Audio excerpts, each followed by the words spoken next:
Thank you, Louise, for joining me to have a bit of a just to catch up, really, a little bit of a chat about this topic. So, firstly, I've got to ask you an important question, just to kick us off, to set things off. And this could divide opinions. But what is the correct way to make a cup of tea? Oh, well, for me, it's got to be Yorkshire tea, and it's got to be tea bag in, water in, really good, squeezy tea bag out, milk. So tea bag's got to be out, Yeah. then milk. Oh, sometimes I may admit I put the milk in before the tea bag. No way. Oh, yeah. No, so yeah, it's great I wasn't expecting that. Yeah, sorry, just thought I would throw a curveball in then early doors. Yeah, tell us a bit about yourself. You're sort of, you're from Barnsley, is that right? Yes, born and bred. Born and bred. Yes, at the moment I'm working in public health, working on an health campaign. I'm a yoga teacher.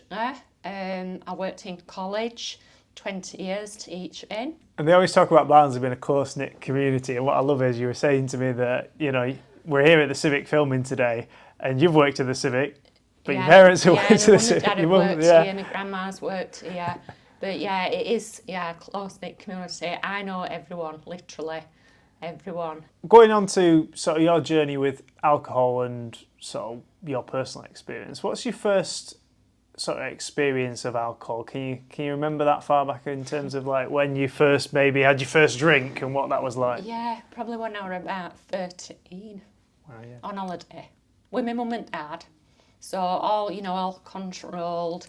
So yeah, drinking on holiday with my mum and dad. At the peak of sort of you drinking in your life, where would you say that was, and why do you think you drank so much at that point? Probably my 20s and 30s, where it was just normal to go out every weekend, binge drinking, get absolutely smashed.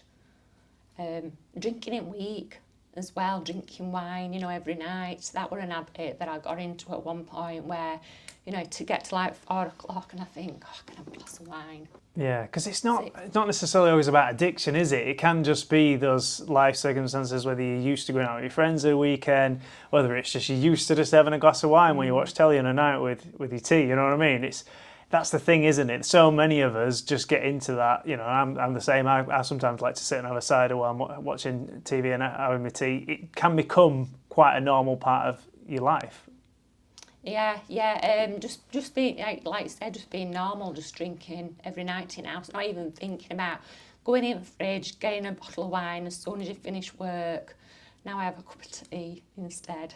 When did it sort of change for you? When was the moment where you realised, I don't want to drink as much? Got to sort of late 40s. I went out one night, and I only went out for tea, and we ended up coming in at early hours at morning, 4 in the morning, and I was in bed for 2 days.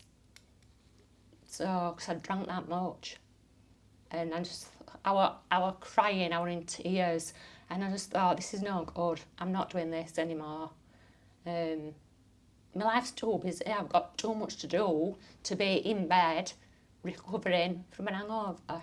What have been the mental health benefits to reducing how much you drink? Not having anxiety next morning, feeling like I've got energy to, actually go out and do something. I'm not having to stay in bed. Just having a clearer head. And I enjoy getting up in the morning and not having an hangover, thinking, yeah, I can get up and go and do an exercise class or go and walk or, do other things. So, yeah, I enjoy being well and being healthy and not feeling rotten next morning.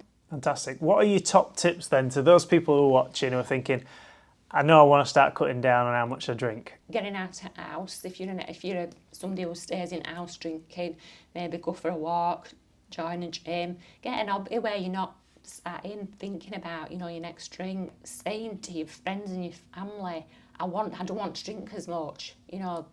Get support from them. Because we're in that culture where people egg on and say, oh, why aren't you having a drink? And it shouldn't be like that. Yeah. We should be encouraged. If people don't want to drink, then help. Yeah. Help them with that.